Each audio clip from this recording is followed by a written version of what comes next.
I was walking home from my shift at Miller's Grocery when I spotted the moving truck parked outside the old Henderson house on Pine Street. The place had been empty for nearly a year since the Hendersons packed up and left without saying goodbye to anyone. That happened a lot in our town. A woman with dark hair was hauling boxes from the truck to the front porch by herself, working at a steady pace despite the chill in the air. I checked my watch, just past 5:30. The sun was already sinking behind the mountains, painting the sky in shades of orange and purple. Not much daylight left. At 23, I'd seen plenty of people move to our little corner of Alaska with big dreams about wilderness living, only to flee before winter fully set in. Something about this woman made me think she might be another temporary resident. Maybe the confident way she moved, like someone who hadn't yet learned to be careful here. I hesitated at the end of the driveway. My grandfather had taught me to be wary of strangers, but he'd also stressed the importance of looking out for people who didn't know the rules. And this woman definitely didn't know the rules. "Need some help?" I called, walking up the gravel driveway. She turned, surprised, then smiled. I wouldn't turn it down. She set down a box and wiped her hands on her jeans. "I'm Jessica Collins." "Emily Turner," I said, picking up a medium-sized box labeled "Kitchen" from the back of the truck. "Welcome to Blackwood." "Thanks." Jessica grabbed another box. "Seems like a quiet town?" "It is," I said, following her into the house. The interior smelled musty from sitting empty, but the bones of the place were solid. "Where are you from?" "Anchorage originally, but I've been in Seattle the last few years." She set her box down in what would be the living room once it was furnished. "Got offered a remote position and decided to come back to Alaska, somewhere a bit more isolated this time." I nodded, placing my box on the counter in the kitchen. "Well, housing's cheap here, that's for sure." "That's what sold me," Jessica laughed. "That and the views." We made several trips back and forth from the truck. I learned she was a technical writer who could work from anywhere with an internet connection. She asked about the town, best places to eat, the diner or the pub, our only options, grocery shopping, Miller's, where I worked, and general community vibe. Close-knit, I told her, though I didn't mention why we all stayed so connected.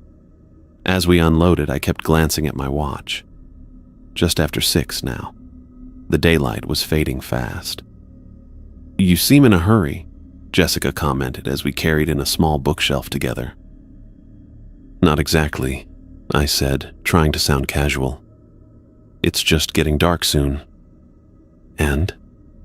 She raised an eyebrow as we set the shelf down. I took a breath. This was always the awkward part with newcomers. "It's not safe to be outside after dark here, especially not alone."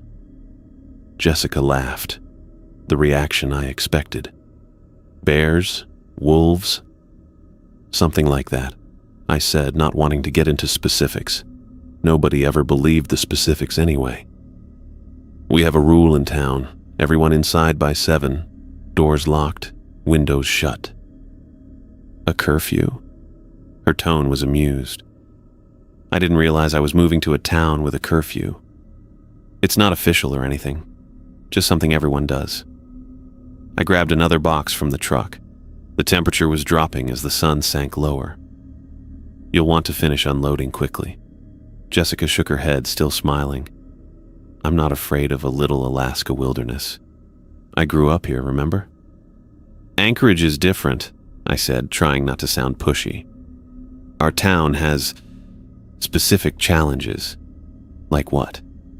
She was giving me that look city people always gave locals, like we were quaint with our superstitions and small-town ways. "Wildlife behaves differently here," I said, which wasn't a lie. "There's a reason for the 7 p.m. rule. It's kept people safe." "Well, I appreciate the warning, but I've got bear spray and I know how to use it." Jessica picked up a lamp from the truck. "Besides, I've got at least a dozen more boxes to unload and I need my bed set up tonight." I glanced at my watch again. 6:30. My house was a 15-minute walk from here.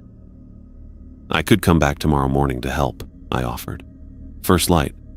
I don't work until noon. That's really nice of you, but I'll be fine. Jessica waved off my concern. This isn't my first time in Alaska. But it was her first time in Blackwood, and that made all the difference. I helped her carry in a few more boxes, growing increasingly anxious as the minutes ticked by. The shadows around the house were deepening, and I could feel the familiar tension in the air that came with approaching nightfall. Really, you should get the essentials inside and leave the rest for tomorrow, I tried again. Jessica laughed. You make it sound like the boogeyman comes out at night. If only she knew how close to the truth that was. Small towns have their rules for reasons, I said, trying one more time, even if they seem silly to newcomers. I'm sure they do. Jessica's tone was indulgent. But I've got work to do, and I'm not stopping because of some superstition. I looked at my watch again. 6:45. The sun was nearly gone now, just a faint glow on the horizon. Jessica continued working, carrying boxes from the truck to the house, completely oblivious to the approaching danger. I stood on her porch, feeling the weight of the decision I needed to make. I could stay and try to protect her, breaking my grandfather's most important rule in the process. Or I could leave her to face whatever might come after dark, when she clearly had no idea what she was up against. The clock was ticking towards 7 p.m., and Jessica showed no signs of stopping her unpacking. I closed my front door at 2 minutes past 7, my heart pounding as I leaned against it. The town rule echoed in my head. Everyone inside by 7, doors locked, windows shut. I'd barely made it home in time. The 15-minute walk from Jessica's house had taken me just 12 minutes tonight. I'd practically jogged the whole way, feeling the darkness creeping in around me with each passing second. The relief of making it home safely washed over me, but it was short-lived. Jessica was still out there, still unloading boxes from her truck, still completely unaware. I flipped on every light in my small 2-bedroom house, a habit ingrained since childhood. My grandfather had taught me that darkness invited things in, even indoors. I checked that all my windows were properly locked and drew the curtains tight. Then I began to pace. The living room of my house wasn't large, just enough space for a worn couch, a coffee table, and the rocking chair that had belonged to my grandmother. I circled this furniture again and again, checking my phone every few minutes. No texts, no calls. The silence made my stomach twist. At 7:15, I couldn't stand it anymore. I pulled up Jessica's number, which she'd given me when I helped her move the first few boxes. The phone rang and rang. No answer, not even voicemail. Come on, Jessica, I muttered, trying again. Still nothing. I dropped onto the couch, my phone clutched in my hand. Maybe she was fine. Maybe she'd finished unloading, gone inside, and turned off her phone to get some sleep after the long day. Maybe she'd taken my warning seriously after all. But I knew better. I'd seen the dismissive look in her eyes, heard the amusement in her voice when I mentioned the curfew. Jessica didn't believe there was any danger. And people who didn't believe were the ones who disappeared. I stood up and walked to the kitchen, where I kept a large container of salt on the counter. Not table salt, rock salt, coarse and heavy. Next to it sat a powerful flashlight, the kind with a beam that could cut through the thickest darkness. My grandfather's voice seemed to fill the room. Never go out after dark, Emily. Not for anyone. Not for anything. Robert Turner had raised me with rules that kept people alive in Blackwood. Rules I'd never broken. Until now. I grabbed the salt container and flashlight, stuffing them into a small backpack along with extra batteries. I put on my heaviest jacket and sturdiest boots. If I was going to break the most important rule, I'd at least be prepared. As I reached for the door handle, I hesitated. The consequences of what I was about to do crashed over me, but the alternative, leaving Jessica to whatever might find her, seemed worse. I opened the door. The night air hit me immediately, carrying with it a wrongness I couldn't quite name. During the day, Blackwood was just a small town nestled among pine trees and mountains. But after dark, it transformed into something else. The darkness between streetlights seemed deeper than it should be. The silence was too complete, as if the town was holding its breath. I stepped onto my porch and locked the door behind me. The street was empty, all houses buttoned up tight with lights glowing behind drawn curtains. No one would see me breaking the rule. No one would come to help if I needed it. The walk to Pine Street normally took 15 minutes, but I moved quickly, staying under streetlights whenever possible. The darkness between them felt like wading through cold water. I could hear whispers coming from the shadows between houses. Not quite words, but sounds that mimicked human speech just enough to make my skin crawl. I kept the flashlight beam pointed at the ground directly in front of me, not daring to shine it into the deeper darkness. Looking directly at what moved in the night only invited its attention. Pine Street appeared deserted when I turned the corner. Jessica's moving truck still sat in the driveway of the old Henderson house, but something was wrong. The truck's back door hung open. Boxes were scattered across the front yard and porch, as if dropped suddenly. The front door of the house stood wide open. "Jessica," I called, my voice sounding thin in the night air. No response. I approached cautiously, my hand tight around the flashlight. When I reached the porch steps, I set down my backpack and pulled out the salt container. With practiced movements, I poured a thick line across the threshold of the open door. Salt kept things out. It also kept them in. I wasn't sure which I might need tonight. "Jessica?" I called again, stepping over my salt line and into the house. "It's Emily from earlier. Are you okay?" The interior was dark except for a single lamp in the living room, casting long shadows across the half-unpacked boxes. I moved through the space slowly, keeping my salt container ready. In the kitchen, I found Jessica's purse sitting on the counter next to her car keys. She hadn't left voluntarily. My chest tightened as I continued through the house, checking each room. The bedroom held only a bare mattress on the floor. The bathroom was empty. When I reached the back of the house, I found the rear door standing open as well, cool night air flowing in. I poured another salt line across this threshold before stepping out onto the small back porch. My flashlight beam cut through the darkness, illuminating a small backyard that ended at a line of trees about 50 feet from the house. The forest edge was a black wall beyond my light's reach. I swept the beam across the ground and caught the distinct imprint of footsteps in the mud near the porch steps. They led from the house toward the tree line. A single set of prints that looked like they belonged to Jessica's boots. I followed the beam along the tracks until they disappeared into the grass about halfway to the forest. Something had happened there. The grass was flattened in a strange pattern, too large and irregular for a person to have made by simply falling. Standing at the edge of my salt line, I strained to hear any sound that might tell me what had happened to Jessica. For a moment, there was nothing but the faint rustle of leaves in the breeze. Then I heard it, movement in the darkness beyond the house, not the wind. Something larger pushing through underbrush. It could have been Jessica, wandering lost in the dark, or it could have been something else. The forest rule was as old as the town itself.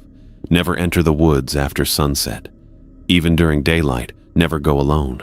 The forest belonged to them after dark. Everyone in Blackwood knew this. I stood frozen at the edge of the salt line, my flashlight pointed toward the sound of movement, listening as it grew fainter.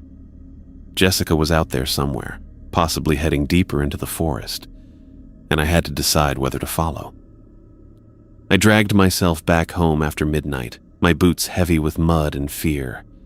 The weight of what I'd discovered at Jessica's house, the open doors, the scattered boxes, the footprints leading toward the forest, pressed down on me as I locked my door and checked every window twice. Sleep wasn't an option. I knew what happened to people who went into the forest after dark. I'd been raised on the stories since childhood, but I'd never had to face the reality so directly before.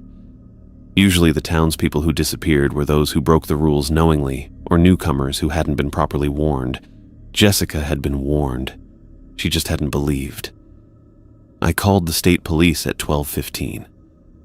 The dispatcher told me they couldn't send anyone until morning because of a storm system moving through the mountain passes. I tried explaining it was an emergency. A woman missing, signs of a struggle, but weather trumped everything else in Alaska. The earliest they could dispatch someone was 8 in the morning. Next, I called our local police. Blackwood's force consisted of 3 officers, and tonight, Officer Daniel Kim was on duty. I'd known Daniel since high school. He'd grown up here, same as me, which meant he understood the rules without me having to explain. "I'll meet you at her house at first light," he told me after I explained what happened. "Don't go back there alone, Emily. Not even during daylight." "I won't," I promised, though the temptation to return immediately was strong. I spent the rest of the night researching forest disappearances on my laptop. Our town had a long history of people going missing. Some were found, usually dead from exposure or animal attacks, according to official reports. Others were never found at all. The pattern was familiar to anyone who grew up here, but seeing the statistics laid out made my stomach hurt. Dawn couldn't come fast enough. I watched the sky lighten from gray to pale blue through my kitchen window, counting the minutes until it was safe to go outside. At 6:30, with the sun finally clearing the mountains, I grabbed my backpack, still containing salt and flashlight, and headed for Pine Street. Daniel was already at Jessica's house when I arrived, his police cruiser parked behind her moving truck. He stood on the front porch with his notebook out, looking tired but alert. Daniel was in his early 30s, his black hair neatly trimmed beneath his police cap, his uniform pressed despite the early hour. "Any sign of her?" I asked, knowing the answer but hoping anyway. He shook his head. "House is clear. Back door was still open like you said." "I need to file a missing person report," I said. "Let's do that. But first, tell me everything that happened last night." I walked him through the events, meeting Jessica while she was unloading, warning her about the 7 p.m. rule, rushing home as darkness fell, then coming back after 7 when she didn't answer her phone. "And you found footprints leading toward the forest?" His pen hovered over his notebook. "Yes, a single set. They looked like they matched her boots." Daniel wrote this down, his expression carefully neutral. "You saw signs of a struggle?" "The grass was flattened in a weird pattern, not like someone just fell." He nodded. "And you're sure she was alone when you left her?" "Yes, just her and her boxes." I looked at the moving truck, its back door still hanging open. "Can we go inside? I want to check something." Daniel followed me into Jessica's house. In the daylight, it looked even more disrupted than it had the night before. Boxes half unpacked, belongings scattered across the floor. Nothing had been taken as far as I could tell. Her purse still sat on the kitchen counter, wallet inside. "What exactly are we looking for?" Daniel asked. "I'm not sure. Something that might tell us why she went outside after dark." We moved through the house methodically. In the living room, I spotted Jessica's laptop open on a stack of moving boxes that served as a makeshift table. The screen was dark, but when I pressed a key, it lit up without asking for a password. "Daniel," I called, "look at this."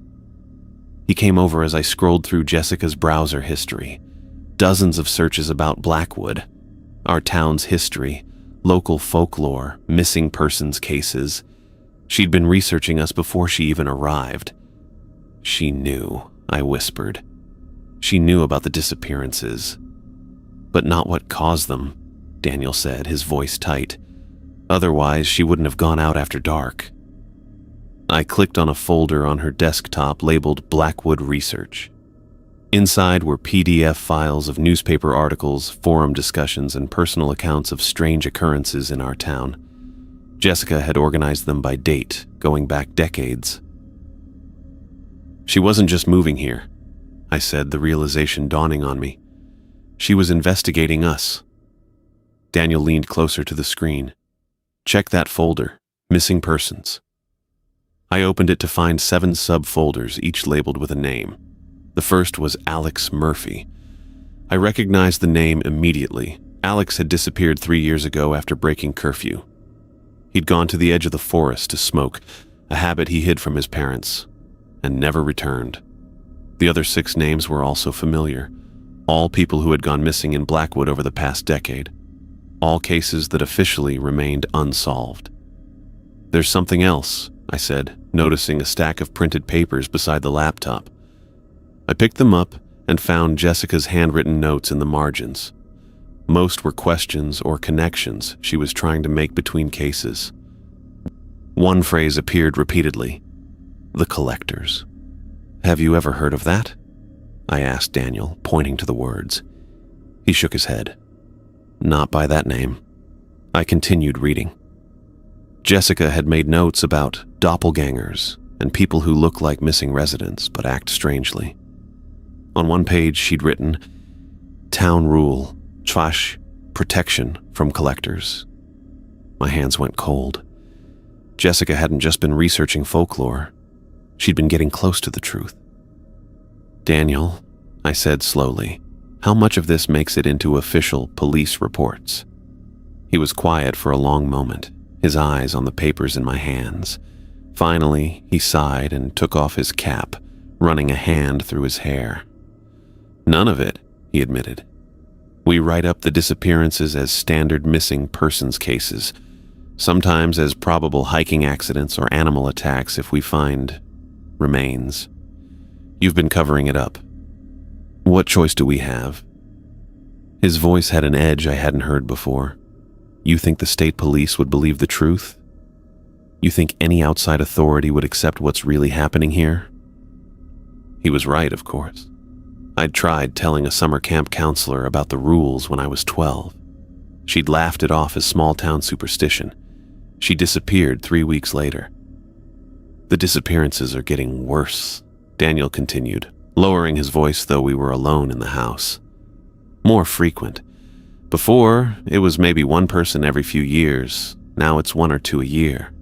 He pulled a folded paper from his pocket and spread it on top of Jessica's laptop. It was a map of Blackwood and the surrounding forest, with red X marks scattered across it. Each mark is where someone went missing or where we found signs. His finger traced a pattern I hadn't noticed before. The marks clustered around the eastern forest, forming a rough circle centered on something. The old mining tunnels, I said, recognizing the area. Blackwood had started as a mining town in the late 1800s. When the ore ran out, most of the operations shut down, leaving miles of abandoned tunnels under the forest. We've never found a connection before, Daniel said. But Jessica might have been onto something with this collector's theory. Whatever takes people, it brings them somewhere. A chill ran through me. I'd always imagined the victims were simply gone, killed by whatever lurked in the darkness. The idea that they might be taken somewhere, collected for some purpose, was somehow worse. We need to report this to someone, I said. Get help. Who? The state police? They'll think we're crazy. And even if they believe us enough to search the tunnels, they'll go in unprepared. More people will disappear. Before I could respond, I heard something that made my blood freeze. My name, called in a familiar voice from outside the house. Emily, are you in there? It's Jessica. Daniel and I looked at each other. His hand moved to his gun. I stepped to the window and peered out into the backyard. Jessica stood there in the same clothes she'd worn yesterday, waving at the house. She was smiling, but the smile was wrong. It was too wide, too fixed, and the way she stood, perfectly still between waves like she was posing for a photo, sent alarm bells ringing through my head. That's not Jessica, I whispered to Daniel, backing away from the window. Something's wrong with how she's moving. Emily, the voice called again. I need your help. Can you come outside? The thing that looked like Jessica took a step toward the house, still wearing that wrong smile. I felt a cold wave of recognition wash over me. The stiff movements, the fixed expression, the voice that sounded right but had a strange, hollow quality to it, like someone reading lines they didn't understand. "Don't answer it," I told Daniel, grabbing his arm as he moved toward the window. "Don't even let it know we can see it." He looked at me, confusion clear on his face. "What do you mean, it? That's Jessica Collins." I shook my head. "No, it's not. I've seen this before." 3 years ago, Alex Murphy disappeared after breaking curfew. 2 days later, something wearing Alex's face showed up at the town diner during lunch rush. It sat at a booth, ordered food, but didn't eat. Just smiled at everyone who passed. Old Mrs. Fincher tried talking to it, thinking her grandson's friend had returned. She said later that its eyes weren't right, too dark, too empty. "Daniel, remember what happened with Alex?" Recognition flashed across his face. "You think this is the same thing?" "Emily!" The voice was louder now, more insistent. "Please, I need to talk to you about what I found in the forest. It's important." I pulled Daniel away from the window. "We need salt, now." He nodded and followed me to the kitchen. I yanked open cabinets until I found a container of table salt. Not as good as rock salt, but it would have to do. I poured thick lines across the threshold of every door, every windowsill. "Emily, what are you doing?" The Jessica thing's voice had taken on a desperate edge. "I can see you in there. Why won't you help me?" Daniel drew his service weapon, keeping it pointed at the floor but ready. "I'm calling for backup," he said, reaching for his radio. "Who's going to come?" I asked, still making salt lines. "Nobody's going to enter the forest area during daylight. Not after what happened to Officer Peterson last year." Daniel knew I was right. Our small police force had learned the hard way that the forest wasn't safe even in broad daylight. Officer Peterson had gone in alone to look for a missing hiker and came back wrong. He took sick leave 2 days later and never returned to work. A sharp tapping sound made us both jump. The Jessica thing was at the back window now, knuckles rapping against the glass in a steady rhythm. "It's just like what happened to Lonnie," I said quietly. "Rodriguez? From the hardware store?" I nodded. 5 years ago, Lonnie had been home alone when something started tapping on her bedroom window. It wore her mother's face, but couldn't speak properly. Lonnie was smart enough to stay inside until morning. She said the thing stood outside her window all night, just tapping and smiling. The tapping grew louder, more insistent. I finished the salt line on the last windowsill and moved to where I could see the creature without being too close to the glass. Now that I was looking directly at it, the differences between this thing and the real Jessica were obvious. Its skin had a waxy, too smooth quality. The color wasn't quite right. Slightly too pale, like a photo with the contrast turned down. But the eyes were the worst part. From a distance, they looked normal, but up close, I could see they were completely black with no whites at all. Just endless dark pools that reflected nothing. "Emily, please," it said, its mouth moving in a way that didn't quite match the words. "I'm scared. I found something in the forest. I need your help." Daniel raised his radio to his lips. "This is Officer Kim. I need assistance at the Henderson house on Pine Street. Possible 1054. The code for a possible body. Static was his only answer." "No one's coming," I said. "We're on our own." The Jessica thing had started moving again, circling around to the front of the house. We heard the front door handle rattle, then the side door, then back to the windows, testing every possible entrance. "Why can't it get in?" Daniel asked, tracking the sounds of movement. "The salt," I said. "They can't cross it. I don't know why, but it's always worked. My grandfather taught me." The creature's behavior was changing. The sweet, pleading voice gave way to a lower, angry tone. "Let me in, Emily. Let me in now." Each word was punctuated by a hard knock against the nearest window. The glass rattled in its frame. I moved back to Jessica's laptop, looking for anything that might help us understand what we were dealing with. The folder labeled "The Collectors" caught my eye again. I opened it and began scanning through the documents. "Daniel, look at this." He kept his gun trained on the nearest window, but glanced at the screen. Jessica had compiled newspaper clippings, forum posts, and personal accounts of encounters with what locals sometimes called the Hollow People. Creatures that looked like missing residents but behaved strangely. One account from 1978 described a woman whose husband went missing in the forest. 3 days later, she saw him standing at the edge of their property, staring at their house. When she approached him, she noticed his eyes were black as coal, and his movements were like someone learning to use their limbs. Another report from 1992 mentioned a teenager who disappeared after sunset. A week later, something with his face was seen trying to convince his younger brother to go into the forest with him.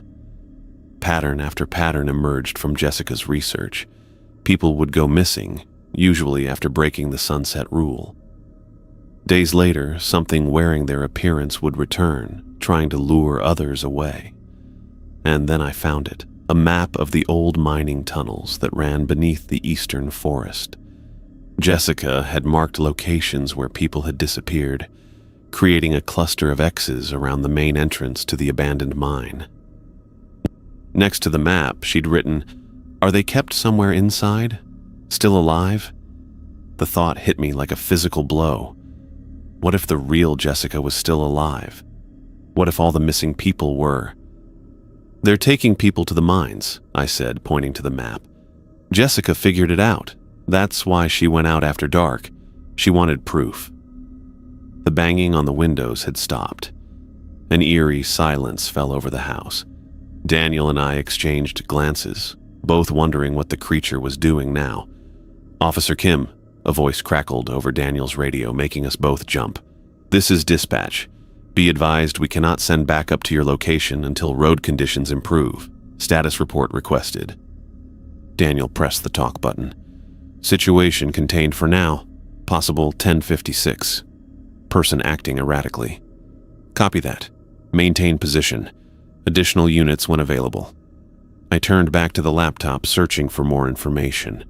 In a subfolder labeled Transformations, I found Jessica's notes about the physical characteristics of the creatures. They seemed to be imperfect copies, getting the general appearance right but missing subtle details. Their behavior became more convincing over time, as if they were learning how to be human. Most importantly, Jessica had theorized that the real people might still be alive somewhere, kept in a suspended state while these things used their appearances and memories to lure more victims. A loud crash from the kitchen made us both spin around. The Jessica thing had thrown something through the window, a rock from the garden, shattering the glass. But it still couldn't enter because of the unbroken salt line on the windowsill. "We can't stay here," I said. "That thing is getting more aggressive, and we don't know if there are more of them out there." Daniel nodded grimly. "What's the plan? Wait for backup?" I looked at Jessica's research spread across the laptop screen. Her maps, her theories, her careful documentation of the patterns. "Every hour we wait, Jessica, the real Jessica, could be lost forever," I said. "If she's in those mining tunnels, we need to find her now." "Emily, think about what you're saying," Daniel replied, his voice tense. "You want us to go into the forest? To those tunnels? With these things out there?" I looked out the window at the Jessica thing. It stood perfectly still in the yard now, watching the house with those black eyes, waiting. "We need to go while it's still daylight," I said. "We have maybe 8 hours until sunset. If Jessica's right, the real victims are being held somewhere in those tunnels, and if we don't get to them soon..." I didn't finish the sentence. I didn't need to. We both knew what was at stake. Daniel looked at me like I had suggested we jump off a cliff. Emily, that's crazy. We don't know what's out there or how many of those things exist. We know exactly what's out there. It's taking people. I pointed to the creature still watching us from the yard, its black eyes fixed on the house. That thing wearing Jessica's face? It's not going away, and there could be others. So, your plan is to walk straight into where they come from? Daniel's voice rose in disbelief. I turned the laptop toward him, showing Jessica's maps of the mining tunnels. She marked all the places people disappeared.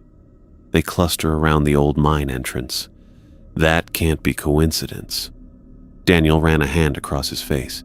He looked torn between protocol and the reality we both knew existed in Blackwood. If we wait for backup from state troopers who don't understand what's happening, more people might disappear, I said. And I don't want that Jessica thing following me home. He stared at the map for another long moment, then sighed. Okay, but we do this smart. We need supplies. I smiled with relief. Salt. Lots of it. And more than that. Daniel checked his service weapon. I need to get back to the station for extra ammunition. And we need better flashlights than what you've got. I'll grab everything I can from Jessica's kitchen, I said, already moving toward the cabinets. Meet back here in 30 minutes. Make it 20. While Daniel slipped out the front door, gun drawn as he watched for the creature, I ransacked Jessica's kitchen. I found 2 large containers of salt and poured them into plastic bags. In her bedroom, I discovered a heavy-duty flashlight in her emergency kit, along with spare batteries. I kept glancing out windows to track the Jessica thing's movements. It circled the house, testing doors and windows, its movements growing jerky with what looked like frustration. Daniel returned in 18 minutes, carrying a duffel bag. The thing followed me halfway to the station before turning back, he said, locking the door behind him. I think it's focused on this house. He unpacked his supplies, extra ammunition for his service pistol, 2 police-issue tactical flashlights, a first aid kit, walkie-talkies, and 3 large containers of rock salt. Found these at the station, he explained, holding up the salt. Old man Turner, your grandfather, convinced the town council years ago that every public building should keep some on hand. I felt a pang of gratitude for my grandfather's insistence on safety measures most people thought crazy. How do we get past that thing outside? I asked. Daniel pointed to the backyard. It's at the front door now. We can leave through the back. Use the salt to create a path if it follows. We stuffed the supplies into backpacks, and Daniel handed me one of the walkie-talkies. Keep this on. If we get separated... He didn't finish the sentence. We won't, I said with more confidence than I felt. We slipped out the back door, laying down a salt line behind us. The creature must have sensed our movement because it let out a sound, not quite human, not quite animal, and rushed around the side of the house. But our salt trail forced it to stay several feet away as we made our way to Daniel's police cruiser parked out front. Don't look at it, I warned as we climbed in. The Jessica thing stood in the street, watching us with its black eyes and wrong smile. Daniel started the car and accelerated away from Pine Street. In the side mirror, I saw the creature standing motionless in the middle of the road, getting smaller as we drove off. It knows where we're going, I said. Maybe. But we'll get there first. We drove east through town toward the old logging road that led to the abandoned mining complex. Few people use that road anymore. The town had blocked it off with concrete barriers after the mine closed in the 1950s. But Daniel knew a Forest Service access point that would get us within a mile of the main entrance. As we left the town limits, I felt my stomach tighten. I'd never been this far into the eastern forest, not even during daylight. All my life I'd followed the forest rule. Never go alone, never after dark. The trees seemed to press closer to the road here, their shadows deeper than they should be, even in midday sun. You okay? Daniel asked, glancing at me. Just breaking a lifetime habit. He nodded in understanding. I haven't been out here in years. Not since that search party for the Russell kid. I remembered that case.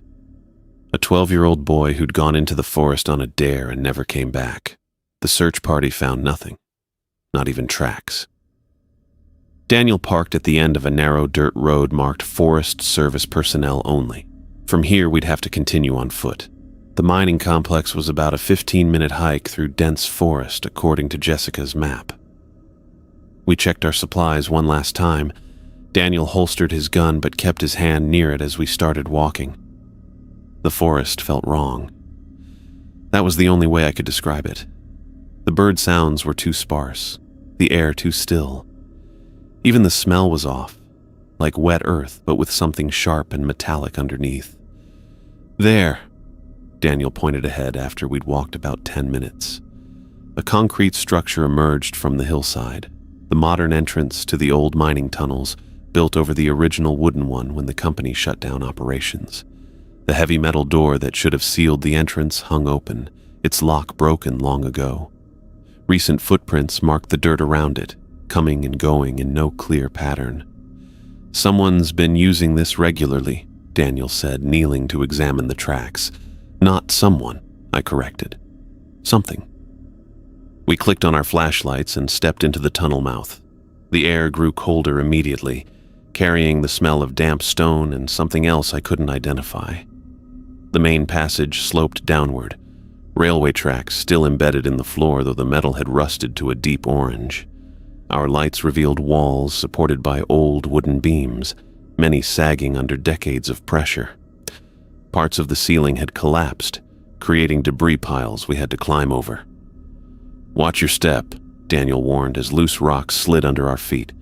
We followed the main tunnel for what felt like forever, though my watch showed only 12 minutes had passed. The passage branched occasionally, but we stuck to the primary route where the footprints were most numerous. Then I spotted something that made me stop cold. Drag marks in the dirt, wide and continuous, as if heavy objects had been pulled along the ground. "Daniel," I whispered, pointing my light at the marks. He knelt again, examining the pattern. "These look recent, maybe a few days old."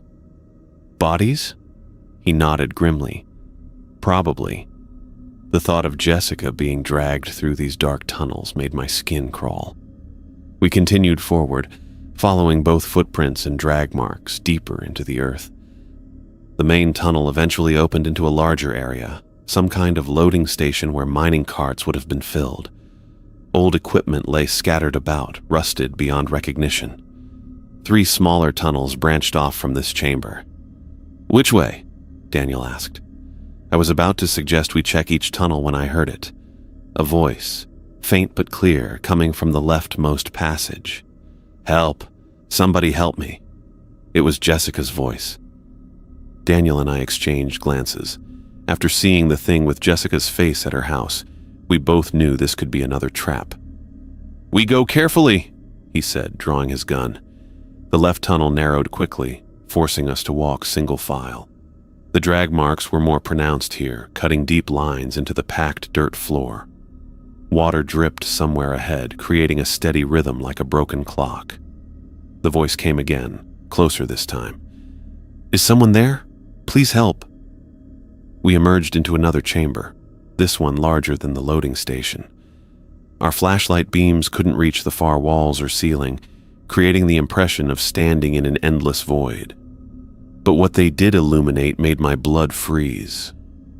5 people sat slumped against the near wall, arranged in a semicircle. Their eyes were closed, bodies motionless except for the shallow rise and fall of breathing. Jessica was among them, still wearing the clothes I'd last seen her in. Beside her was a man I recognized with shock, Alex Murphy, who had disappeared 3 years ago. The other 3 were townspeople who had gone missing over the past decade. An older woman who had been the librarian. A teenage boy from 2 summers ago. A middle-aged man I remembered as working at the gas station. All of them looked alive but unconscious, their skin pale from lack of sunlight, their bodies thin but not emaciated. "Jessica!" Daniel rushed forward, kneeling beside her. "Jessica, can you hear me?" I started to follow, but stopped when I noticed movement in the darkness beyond our light beams. Something was shifting in the shadows, something that didn't make a sound as it moved.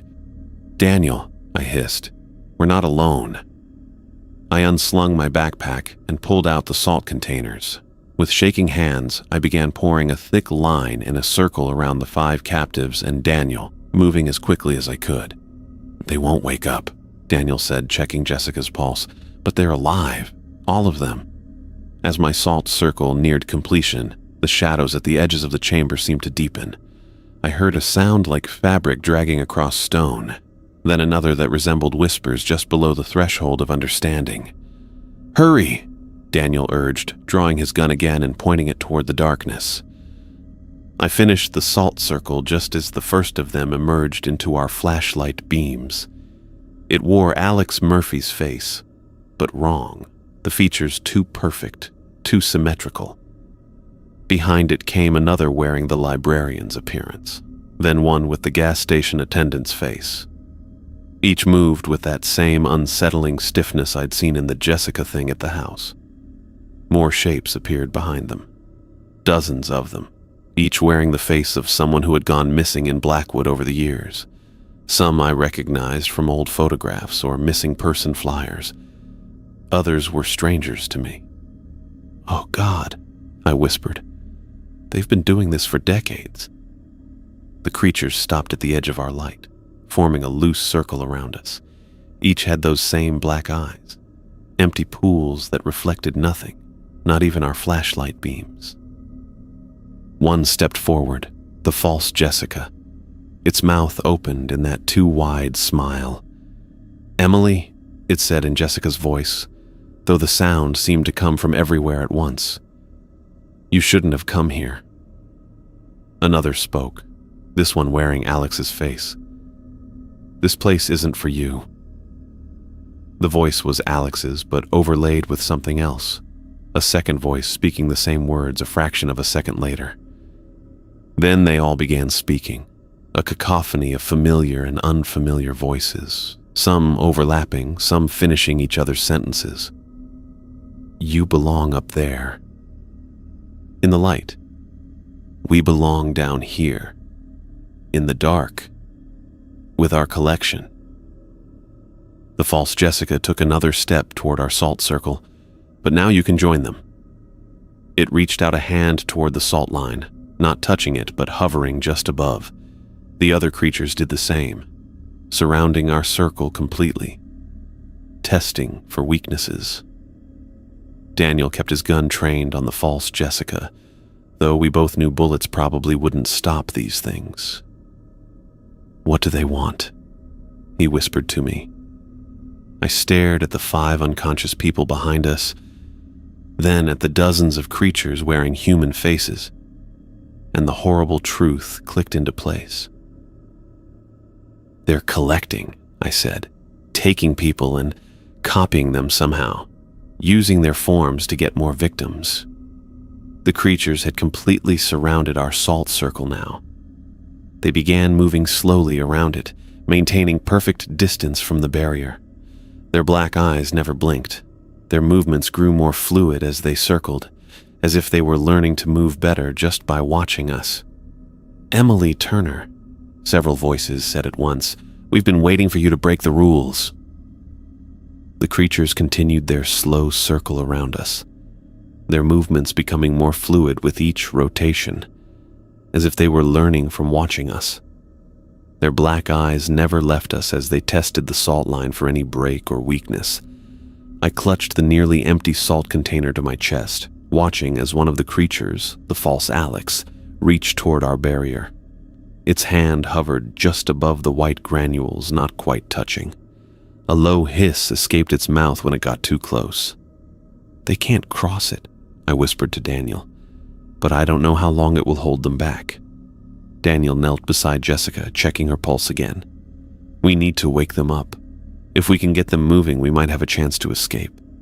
I joined him, shaking Jessica's shoulders gently. "Jessica, can you hear me?" Her head lolled to the side, but her eyelids fluttered. A good sign. "Try Alex," I suggested, moving to check on the librarian and the teenage boy. Daniel grabbed Alex's shoulders and spoke loudly near his ear. "Alex! Alex Murphy! Wake up!" Alex's eyes opened suddenly. Normal human eyes, not the black pools of the creatures. He looked around in confusion, his gaze unfocused. "What? Where am I?" His voice was hoarse, barely audible. "You're in the old mining tunnels," Daniel explained, keeping his tone calm despite the creatures circling us. "You've been missing for 3 years." Alex's eyes widened. 3 years. I watched the creatures as Daniel worked to fully wake Alex. Their circling had become more agitated, faster. The false Jessica kept reaching toward the salt line, pulling back each time with that same hissing sound. It was testing the barrier, looking for a way through. I turned my attention back to Jessica, tapping her face lightly. "Jessica, wake up. We need to go." Her eyes opened slowly, blinking against our flashlight beams. "Emily?" "Yes, it's me. We found you. You were right about the mining tunnels." Recognition dawned on her face, followed by fear. "The things in the forest..." "We know," I cut in. "They're here, all around us." Jessica struggled to sit up straighter, looking past me at the circling creatures. I saw her eyes lock onto her doppelganger, and she let out a small cry of shock. "That's me." "Just a copy," I assured her. "A bad one." We managed to wake the teenage boy as well, though the older woman and the gas station attendant remained unconscious despite our efforts. The 3 who were awake were weak, barely able to move without help. The creatures had picked up their pace, moving faster around our circle. I noticed with growing horror that the salt line was thinning in places. Whether from the creature's influence or just the natural spread of granules on the uneven ground, I couldn't tell. "Daniel," I whispered, nodding toward a spot where the line looked dangerously thin. "We're losing the barrier." He saw it too and reached for his salt container but found it empty. I checked mine, just a handful left. "We need more salt," he said, scanning the chamber with his flashlight. The beam caught something in the corner of the room, an old mining cart, half filled with what looked like white rocks. I squinted at it, trying to make out the details from across the chamber. "Is that..." I started. "Rock salt," Daniel confirmed, his voice rising with hope. "The miners used it to melt ice in the tunnels during winter." The cart sat about 20 feet from our circle, near what looked like the main entrance to this chamber. If we could reach it, we might have enough salt to create a path all the way back to the surface. "We need a plan," I said, keeping my voice low. "That salt line won't hold forever." Daniel nodded, thinking. "I could try to make a break for it, get to the cart and bring some back." "They'd surround you before you made it halfway," I said. "But what if we extend our circle?" I showed him the small amount of salt I had left. "If I pour this in a path, you could follow it to the cart, then bring back enough to reinforce our circle and create an escape route." The creatures sensed we were planning something. They moved even faster now, their whispers growing louder. The false Jessica pressed closer to the salt line, its black eyes fixed on me.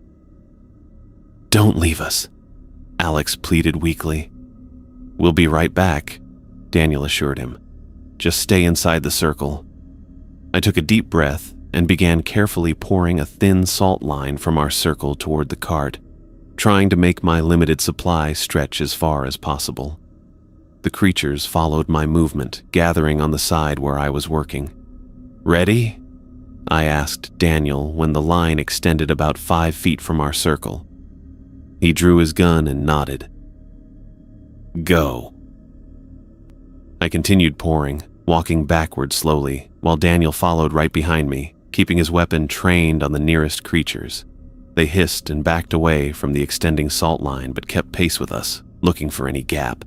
Halfway to the cart, my container ran empty.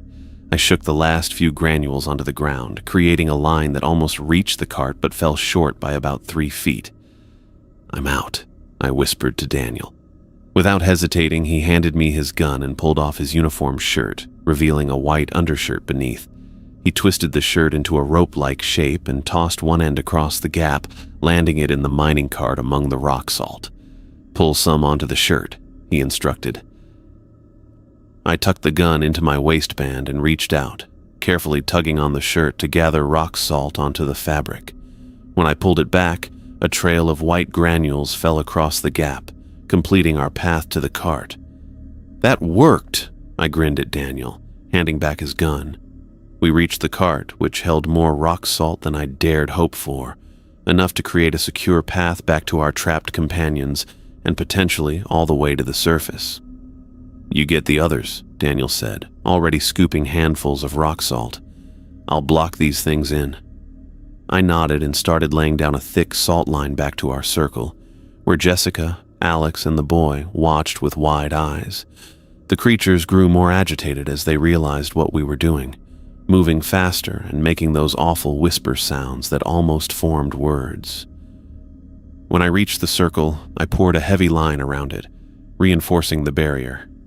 "Can any of you walk?" I asked. Jessica nodded weakly. "I think so. With help." "What about the others?" I glanced at the still unconscious woman and man.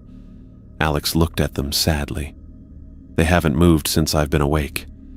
I looked back at Daniel, who was systematically blocking tunnels and passageways with thick lines of salt. The creatures retreated from each barrier, moving deeper into the mine complex. "Daniel, we need to carry 2 of them," I called.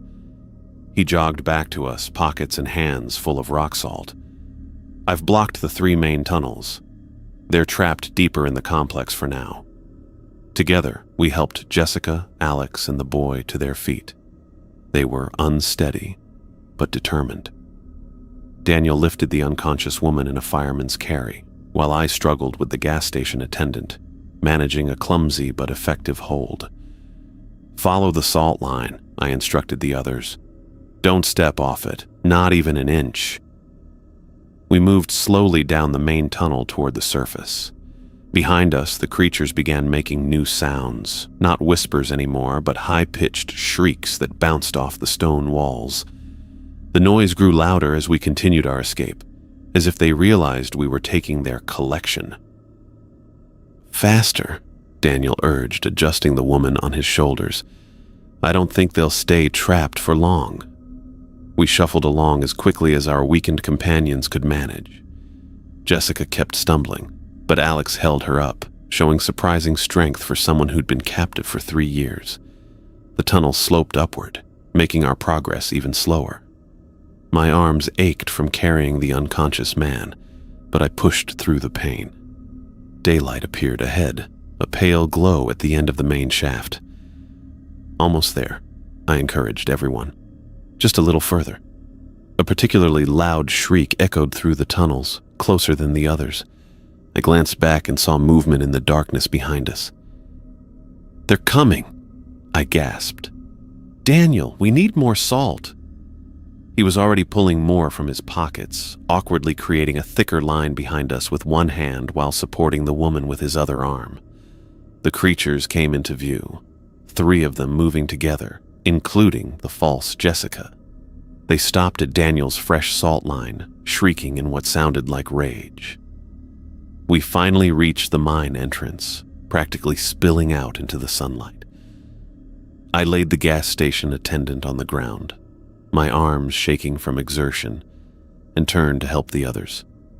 Once everyone was outside, Daniel created one final, thick salt line across the entrance. From deep within the tunnels, dozens of inhuman voices shrieked in unison, a sound of fury and frustration that made my skin crawl. The creatures were trapped, at least for now. "We need to seal this place," Daniel said, breathing hard from the effort of carrying the woman. "Later," I replied, checking on our rescued people. "Right now, we need to get them to a doctor." The trip back to town was slow and difficult. We made a stretcher for the gas station attendant using branches in our jackets, while Daniel continued to carry the woman. The others walked on their own with frequent breaks, When we finally reached Daniel's police cruiser, we carefully loaded everyone inside and drove back to town, where the local clinic took the victims in immediately. Dr. Martinez asked no questions when Daniel explained they had been trapped in the mine. In Blackwood, the less said about such things, the better. While Daniel contacted state authorities about permanently sealing the mining complex, I stayed with Jessica and the others at the clinic. They were severely dehydrated and malnourished, but otherwise physically unharmed. The mental impact of their ordeal would take longer to assess. 3 years, Alex kept saying, looking at his hands as if they belonged to someone else. I was down there for 3 years, and I don't remember any of it. None of them remembered anything after being taken, just darkness, then waking up when we found them. Jessica sat on the edge of her hospital bed, sipping water slowly. "You saved my life," she said when I checked on her. "I should have listened to you about the curfew." "You couldn't have known," I replied, though part of me wanted to say, "I told you so." "I know now," she said firmly, "and I'm not leaving Blackwood." I raised my eyebrows in surprise. "You're staying? After what happened?"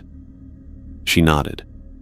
"Someone needs to warn other newcomers, really warn them, not just mention some vague town rule." Her eyes met mine with newfound determination. "Those things are still down there, behind salt barriers that might not hold forever. People need to understand the danger." She was right. Our town had grown too comfortable with hints and vague warnings, assuming people would either figure things out or leave. It wasn't enough anymore. Later that evening, after everyone was stable and resting, Alex asked to speak with me privately. His face looked gaunt in the harsh clinic lighting, but his eyes were clear. "Emily," he said, taking my hand in his trembling one. "Thank you. I don't know how long I would have stayed down there if you hadn't come looking." I squeezed his hand gently. "I wasn't even looking for you specifically. I only went after Jessica. But you found all of us." He smiled weakly. "That's the thing about this town. We don't talk about the danger enough, but when someone breaks the rules, we still try to save them." Daniel returned from the police station with news that state officials would arrive tomorrow to assess the mining complex and begin sealing operations. He'd convinced them it was a safety hazard due to structural instability, never mentioning what really lived inside. As I walked home that evening, well before sunset, I thought about how our community handled the danger that surrounded us. For generations, we'd protected ourselves with silence and rules, passing down warnings without explanations. It had kept most of us safe, but at the cost of those who didn't believe quickly enough. Jessica was right. We needed to do better. Not just with salt lines and curfews, but with honest conversations about what lurked in our forest. The rules weren't enough if people didn't understand why they existed. Tomorrow, I would talk to the town council about creating a proper orientation for newcomers. No more vague warnings or hoping they'd learn in time. If people were going to live in Blackwood, they deserved to know what they were living with and what waited in the darkness if they broke the rules.